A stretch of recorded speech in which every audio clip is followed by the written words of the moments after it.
Hello, welcome to my channel, Bow and Arrow Tarot. Today we're going to get right into the weekly reading for the sign of Capricorn. All right, my lovely Capricorns, let's get right into it. I'm going to pull out your three oracle cards for the week. This is for the 15th to the 21st, of course. And of course, there's a plane going by overhead as soon as I start filming. I do apologize if you hear that. Just ignore it if you can. All right, guys. Let's get right into it. Pull out your oracle cards.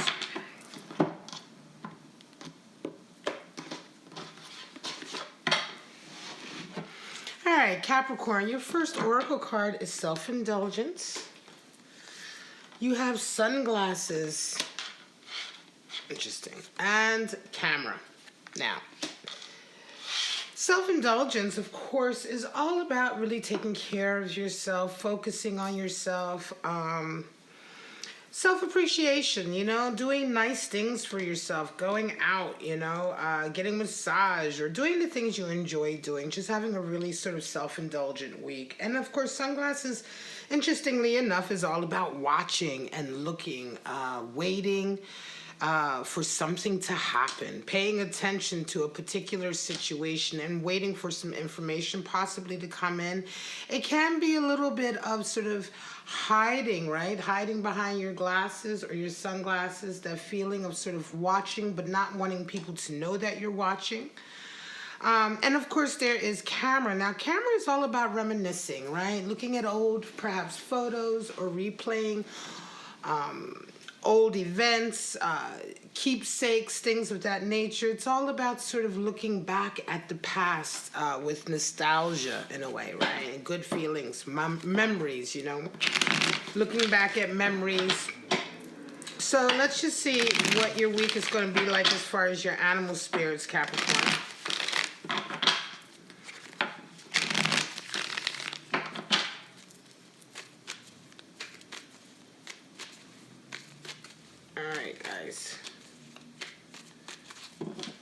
Animal spirits for Capricorn this coming week.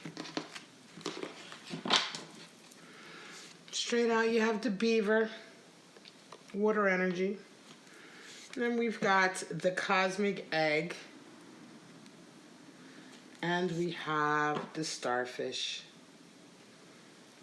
So we have two water and an ether energy. All right, just adjusted my camera a little bit. So we have the beaver.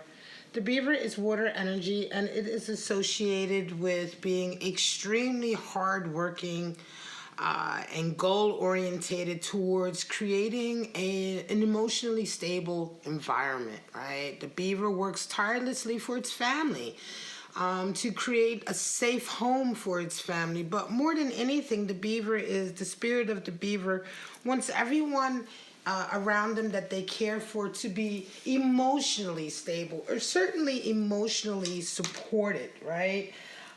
This is oftentimes reminds me of sort of,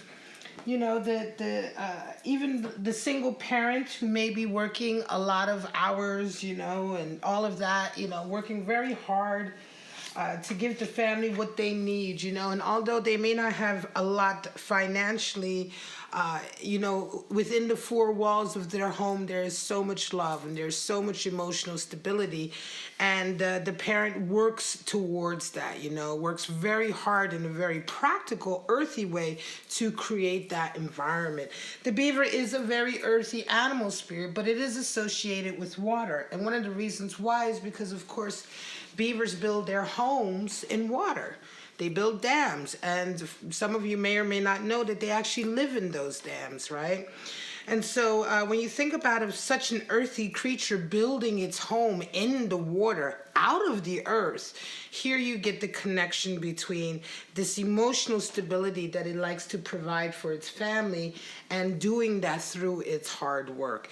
Now, the cosmic egg is associated with the seventh chakra, which is the crown chakra, and it is all about completion, right? Reaching a stage in your life where you feel like you're complete, right? You found the job that you want, or the career. You found the lover that you want, right? Or the husband or wife. There's a feeling of completedness and being free from any sort of past karma or karmic debt, you know, kind of having leveled up to a certain point where now it's a whole new stage, right? There's never an end. Right?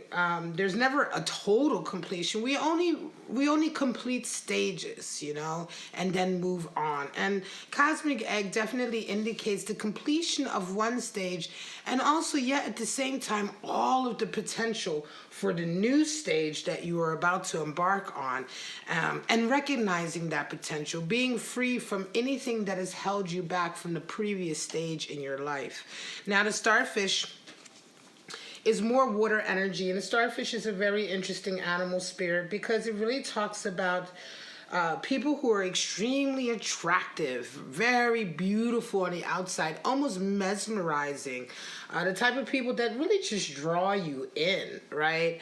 But oftentimes people who resonate with the spirit of the starfish are afraid, or perhaps unable to show a deeper side of themselves. You know, they're hesitant to do that. They're afraid that perhaps, you know, all that they have gotten from their good looks and their charm and their ability to sort of, you know, woo people around them will go away if people knew who they really were, or if they showed who they really were, or showed a deeper side to themselves that they may believe that is not worthy or not valuable in some way.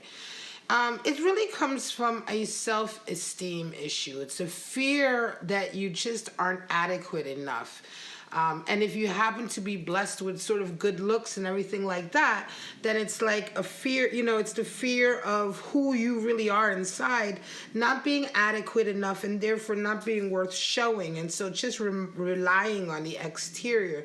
But it really is a pity because oftentimes people who resonate with the starfish do have incredible qualities and talents that they could be sharing with the world if they just had the confidence to sort of do that, you know, and not fear that they're going to lose any of the attention that they're already getting, or that they will somehow lose people's respect, or people's opinions of them may go down.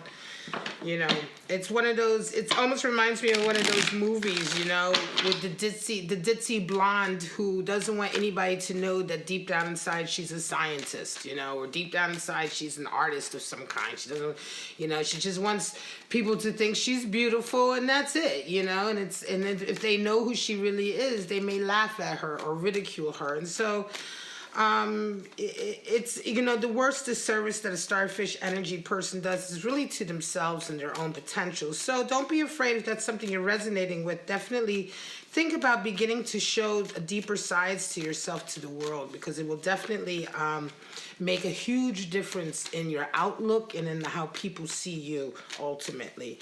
All right, Capricorn, let's get right into your spread for the week.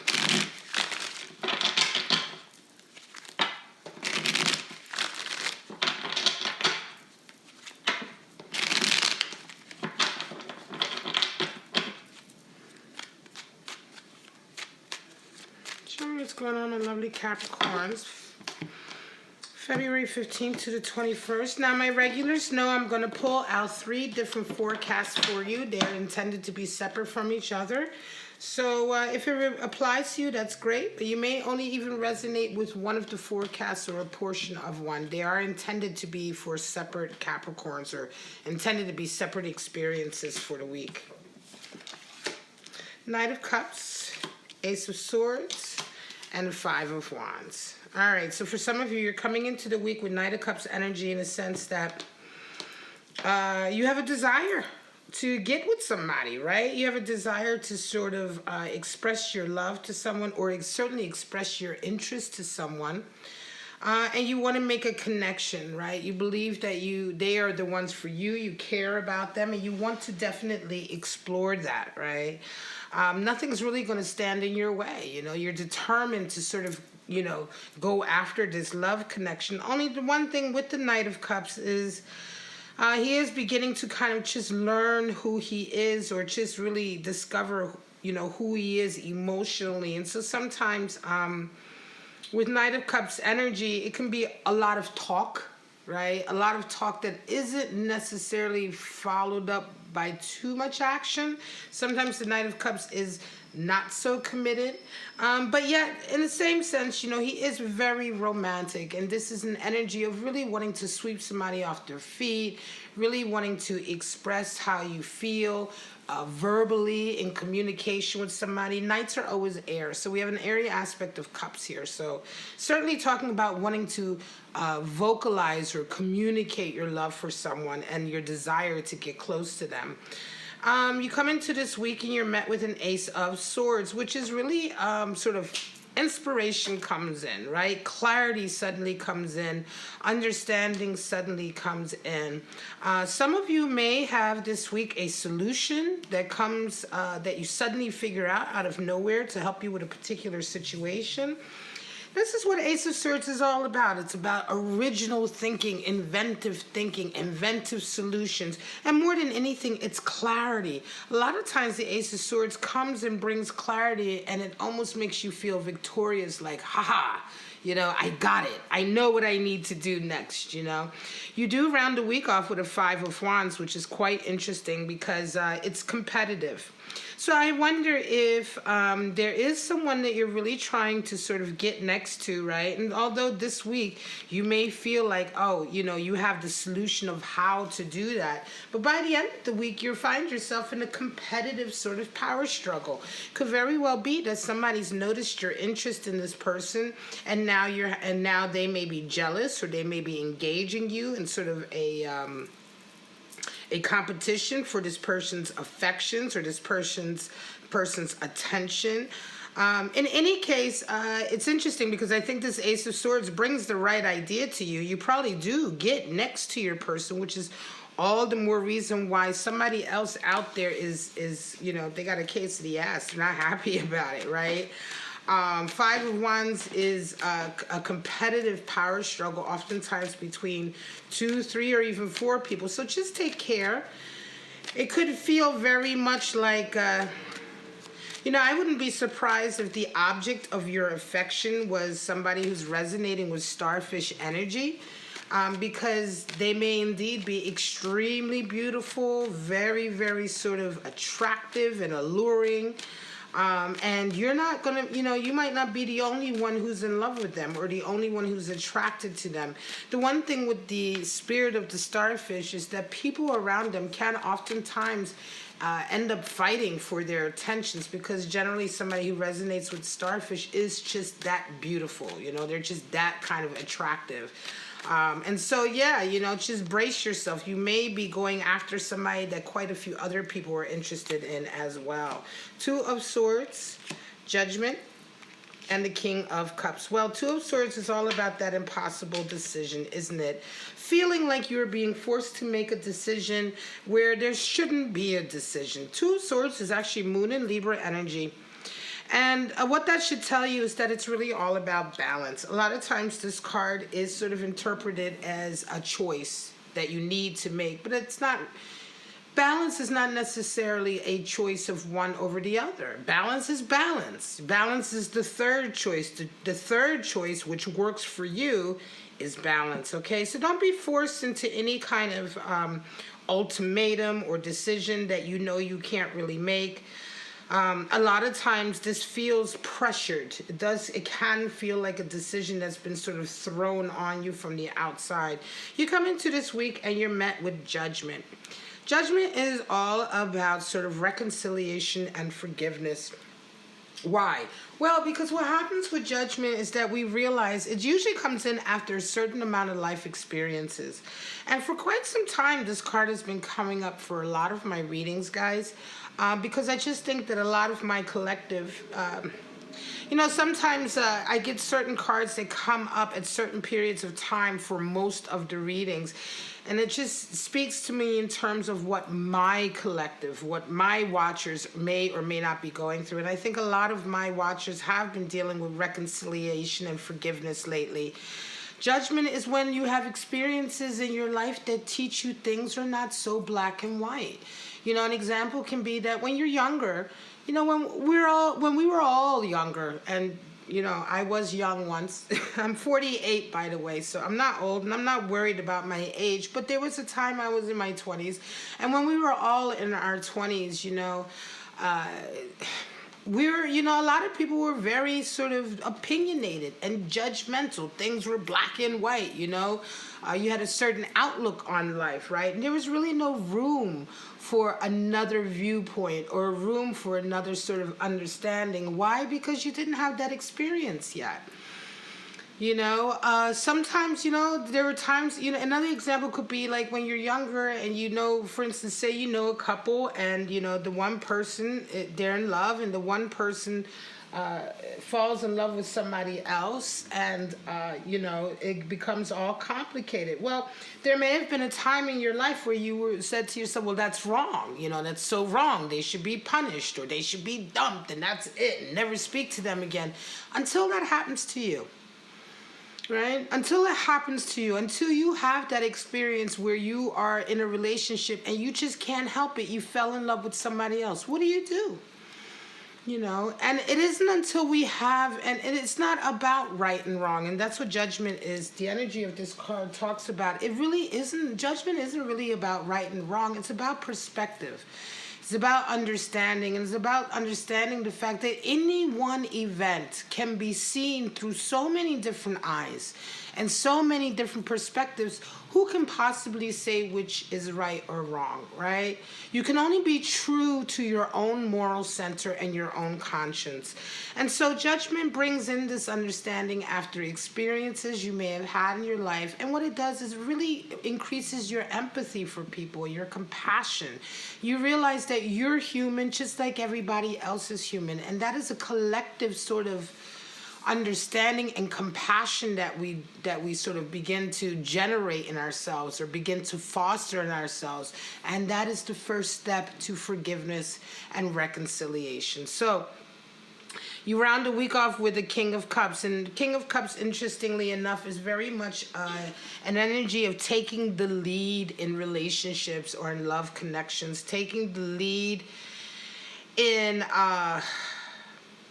I'm going to say in a particular love connection, in the sense that, the King of Cups knows what he wants. He knows who he wants, and he knows his feelings, right? Just as the Knight of Cups showed up earlier, and I told you the Knight of Cups is not so committed, and not because he's trying to hurt anyone, but because the Knight of Cups is just now beginning to understand his emotions, right? You can see that the water is just barely a stream here, right? And that is symbolic of his understanding of his emotions. Here we have the King of Cups with his throne literally in the middle of the ocean, right? And so that lets you know how connected and connected to his feelings he is, and how well he knows himself. So as well as he knows himself and what he desires, he knows exactly what he wants for himself in a relationship. And I feel like for some of you, this balance and this feeling of reconciliation coming in is going to get you to sort of address a particular situation and gain control again, regain sort of control. Could have been that a particular area in your life or a particular relationship in your life kind of went out of the control of your hands because things may have happened. There may have been an argument and a falling out.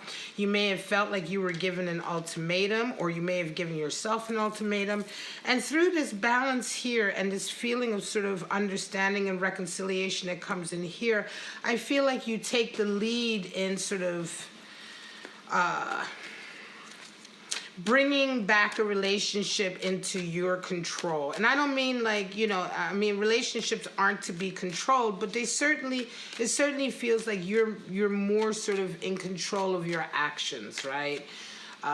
More sort of focused and intentional, and not allowing sort of other people or other events like gossip or things like that to come between you and the object of your desire, right? Making sure that and for some of you, it may simply be that you are going to be taking the lead in reconciling with a lover from the past. This can also be a family situation. It doesn't have to be a love situation. You could be at the head of a family, or you could be sort of the the authority figure in the family, and it could be that you are trying to heal some family wounds, some family splits. And again, this balance and this feeling of reconciliation is coming in, and it feels like those are the tools that you are sort of armed with in terms of healing whatever this event was, or whatever part in your life, whatever relationship in your life that needs healing. You're ready, right? You have everything you need. You have your focus, your intention, you have your understanding, and you have your realization that balance is required. There's your Queen and your Hermit and your Three of Wands. Okay, so your Queen of Cups, she's again another cup. We have the three, the only court card that we didn't see is the Page. We've had the Knight, the King, and the Queen. Well, the Queen is so above, so below. When we hear those statements, that is associated actually with the Queen of Cups. And the Queen of Cups, again, just as the King of Cups is very sort of forward and I want to say progressive with his intentions. You know, he really goes out into the world and takes what he wants, or goes after what he wants. The Queen of Cups is just a bit more perceptive. She offers it. Right? She just offers her cup, and it's up to the, you know, to the other person to accept it. She offers a special cup of love, a special engagement. She is so in tune with her emotions that she can't help but wear them on her sleeve. Right? So, and this is why we say as above, so below. The way she is in the outside and the way she presents herself in the world is an exact reflection of who she is emotionally inside. Generally, the Queen of Cups is going to be somebody who is fairly emotionally stable as well. In any case, you're coming into the week, Capricorn, with this sensitivity and this feeling of really wanting to exchange emotional sort of communication with somebody, and you're met with the Hermit. I'm going to say that the person that you're wanting to exchange your cup of love with is maybe not necessarily ready. They may be resonating with this Hermit energy, and it could feel a little bit like there is no way to sort of reach them, or that they are sort of inaccessible, right? Because they're keeping to themselves so much. And you round your week off with a Three of Wands, which is patience. And I think that this is what this situation is calling for. It's calling for a lot of patience and time to see how things unfold. Let things unfold naturally a little bit. Because right now, this individual that you're wanting to share your cup of love with, or that you're wanting to really engage with on that level, is going through their own sort of spiritual path or spiritual sort of journey. They may be ready. They may not be ready now, but they may be ready in the future. Give them some time. Because it does indicate time is all that's needed. It doesn't seem to feel like they don't want it. It just seems to feel like they're going through something right now. And the best thing that you can do is maybe just be there for them. You know, let them know that you're there and you're ready when they are. But you may indeed need to give them a little time. All right, Capricorn, this is your reading, February 15th to the 21st. I do hope you enjoyed it. If you did, please like, subscribe, and share. This is your weekly outlook. If you want to check out your weekly love outlook, you can go ahead to the link in the description. But for right now, guys, I'm just going to say have a wonderful, wonderful week, and I'll see you next week for your outlook. Bye-bye now.